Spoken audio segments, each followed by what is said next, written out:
కేరళలోని కొల్లాన్ జిల్లాకు వెళితే ఏకంగా కౌరవుల గుడులు కనిపిస్తాయి. చుట్టూ 50 కిలోమీటర్ల రేడియస్లో కౌరవుల ఆలయాలను మనం చూడొచ్చు. మరీ ముఖ్యంగా దుర్యోధనుడి గుడి ఇక్కడ చాలా ఫేమస్.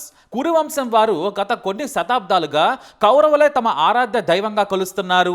దుర్యోధనుడు, కర్ణుడు, శకుని గుడులు కూడా ఇక్కడ చాలా ఫేమస్. అయితే దుర్యోధనుడిని ఎందుకు కొలుస్తున్నారంటే, మా దేవుడు, ఈ నేల మీద నడిచిన వ్యక్తి, మా కురువంశానికి చెందిన వీరుడు, ఆయన మాటిస్తే తప్పడు, స్నేహం కోసం కర్ణుడికి ఏకంగా రాజ్యం రాసిచ్చాడు, కులం చూడలేదు, మతం చూడలేదు, మీ నాన్న ఎవరని కూడా కర్ణుడిని అడగలేదు, మాట కోసం నిలబడే వ్యక్తి మా దేవుడు, ఆయన నడియాడిన నేల ఇదని చెబుతారు వారు. దుర్యోధనుడు చనిపోయినా ఆత్మ వచ్చిందని అక్కడ గుడిని ఏర్పాటు చేసుకున్నారు కురువ ప్రజలు.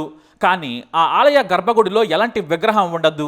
ఎందుకంటే అక్కడ దుర్యోధనుడి ఆత్మ ఉందని నమ్ముతారు. ఇక్కడ ప్రతి ఏటా పండగ కూడా చేస్తారు.